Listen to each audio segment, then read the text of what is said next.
அத்தியாயம் 44. அத்துஹான், அந்த புகை. அளவற்ற அருளாளனும் நிகரற்ற அன்புடையோனுமாகிய அல்லாஹுவின் பெயரால். ஹாமீம், தெளிவான இவ்வேதத்தின் மீது சத்தியமாக. இதை பாக்கியம் நிறைந்த இரவில் நாம் அருளினோம். நாம் எச்சரிக்கை செய்வோராவோம். அதில் தான் உறுதியான காரியங்கள் யாவும் பிரிக்கப்படுகின்றன. இது நமது கட்டளை. உமது இறைவனின் அருளாக நாம் தூதர்களை அனுப்புவோராக இருந்தோம். அவன் செவியுறுபவன், அறிந்தவன். அவன் வானங்கள், பூமி மற்றும் அவற்றுக்கு இடையே உள்ளவற்றின் இறைவன். உறுதியாக நம்புவோராக நீங்கள் இருந்தால் இதை அறிந்து கொள்ளுங்கள். அவனை தவிர வணக்கத்திற்குரியவன் வேறு யாரும் இல்லை. அவன் உயிர்ப்பிக்கின்றான், மரணிக்க செய்கிறான். அவன் உங்கள் இறைவனும் முந்தைய உங்கள் முன்னோர்களின் இறைவனும் ஆவான். எனினும் அவர்கள் சந்தேகத்தில் விளையாடிக் கொண்டிருக்கின்றனர். வானம் தெளிவான புகையை கொண்டு வரும் நாளை எதிர்பார்ப்பீராக. அது மக்களை மூடிக்கொள்ளும். இதுவே துன்புறுத்தும் வேதனை. எங்கள் இறைவா, எங்களை விட்டும் வேதனையை நீக்குவாயாக.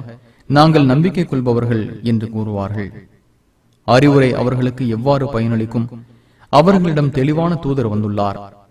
பின்னர் அவரை அவர்கள் அலட்சியம் செய்தனர். பிறரால் கற்றுக் கொடுக்கப்பட்டவர் பைத்தியக்காரர் என்றும் கூறினர். வேதனையை சிறிது நேரம் நாம் நீக்குவோம். நீங்கள் பழைய நிலைக்கு திரும்புவீர்கள். மிக கடுமையான பிடியாக நாம் பிடிக்கும் நாளில் தண்டிப்போம். அவர்களுக்கு முன் ஃபிரௌனுடைய சமுதாயத்தை சோதித்துள்ளோம். அவர்களிடம் மரியாதைக்குரிய தூதர் வந்தார். அல்லாஹுவின் அடியார்களை என்னிடம் ஒப்படையுங்கள். நான் உங்களுக்கு நம்பிக்கைக்குரிய தூதர். அல்லாஹுக்கு எதிராக ஆணவம் கொள்ளாதீர்கள்.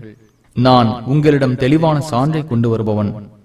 என்னை நீங்கள் கல் எறிந்து கொள்வதை விட்டும் உங்களுக்கும் இறைவனாகிய என் இறைவனிடம் காவல் தேடுகிறேன். என்னை நீங்கள் நம்பாவிட்டால் என்னை விட்டு விலகிவிடுங்கள் என்றார். அவர்கள் குற்றம் புரியும் கூட்டமாகவே உள்ளனர் என்று தமது இறைவனிடம் அவர் பிரார்த்தித்தார். எனது அடியார்களை இரவில் அழைத்து செல்வீராக. நீங்கள் எதிரிகளால் பின்தொடரப்படுவீர்கள். பிளக்கப்பட்ட நிலையில் கடலை விட்டுவிடுவீராக. அவர்கள் மூழ்கடிக்கப்படும் படையினர் ஆவர் என்று இறைவன் கூறினான். அவர்கள் எத்தனையோ சோலைகளையும் ஊற்றுகளையும் பயிர்களையும் மதிப்புமிக்க இடங்களையும் அவர்கள் அனுபவித்துக் கொண்டிருந்த சொகுசுகளையும் விட்டு சென்றனர். இப்படித்தான் வேறு சமுதாயத்தினரை அதற்கு உரிமையாளர்களாக ஆக்கினோம். அவர்களுக்காக வானமும் பூமியும் அழவில்லை. அவர்கள் அவகாசம் கொடுக்கப்படவும் இல்லை. இஸ்ராயலின் மக்களை இழிவுதரும் வேதனையிலிருந்து ஃபிரௌனிடமிருந்து காப்பாற்றினோம். அவன் ஆணவம் கொண்டு வரம்பு மீறியவனாக இருந்தான். அகிலத்தாரை விட அவர்களை அறிந்தே தேர்வு செய்தோம். எதில் தெளிவான சோதனை உள்ளதோ அத்தகைய சான்றுகளை அவர்களுக்கு வழங்கினோம். முதல் தடவை மரணிப்பது தவிர வேறில்லை. நாங்கள் எழுப்பப்படுவோராக இல்லை. நீங்கள் உண்மையாளர்களாக இருந்தால் எங்கள் முன்னோர்களை கொண்டு வாருங்கள் என்று அவர்கள் கேட்கின்றனர். இவர்கள் சிறந்தவர்களா அல்லது துப்பா என்ற சமுதாயத்தினரா? இவர்களுக்கு முன் சென்றவர்களை நாம் அழித்து விட்டோம். அவர்கள் குற்றம் புரியும் கூட்டமாகவே இருந்தனர். வானங்களையும் பூமியையும் அவற்றுக்கு இடைப்பட்டவற்றையும் விளையாட்டுக்காக நாம் படைக்கவில்லை. தக்க காரணத்துடன் தவிர அவ்விரண்டையும் நாம் படைக்கவில்லை. எனினும் அவர்களில் பெரும்பாலோர் அறிய மாட்டார்கள். தீர்ப்பு நாள்தான் அவர்கள் அனைவருக்கும் எச்சரிக்கப்பட்ட நேரம். அந்நாளில் எந்த நண்பனுக்கும் எந்த ஒன்றையும் பயனளிக்க மாட்டான். அல்லாஹ் அருள் புரிந்தவரை தவிர அவர்கள் உதவி செய்யப்பட மாட்டார்கள். அவன் மிகைத்தவன், நிகரற்ற அன்புடையோன். ஜக்கும் எனும் மரம் குற்றவாளியின் உணவாகும். உருக்கிய செம்பை போலும் கொதிக்க வைக்கப்பட்ட நீர் கொதிப்பதை போலும் வயிறுகளில் அது கொதிக்கும்.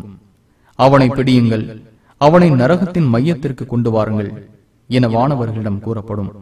பின்னர் அவன் தலை மீது வதைக்கும் கொதி நீரை ஊற்றுங்கள். சுவைத்து பார், நீ மிகைத்தவன், மரியாதைக்குரியவன். நீங்கள் சந்தேகம் கொண்டிருந்தது இதுவே என்று கூறப்படும். இறைவனை அஞ்சியோர் பாதுகாப்பான இடத்திலும் சொர்க்கச் சோலைகளிலும் நீர் ஊற்றுகளிலும் இருப்பார்கள். சுந்துஸ், இஸ்தபரக் எனும் இருவகை பட்டாடை அணிந்து ஒருவரை ஒருவர் சந்திப்பார்கள். இப்படித்தான் அவர்களுக்கு ஹூர் மீன்களை துணைகளாக்குவோம். அச்சமின்றி ஒவ்வொரு கனியையும் அவர்கள் அங்கே கேட்பார்கள். முதலில் அடைந்த மரணத்தை தவிர அங்கே மரணத்தை சுவைக்க மாட்டார்கள். நரக வேதனையிலிருந்து அவர்களை அவன் காப்பான்.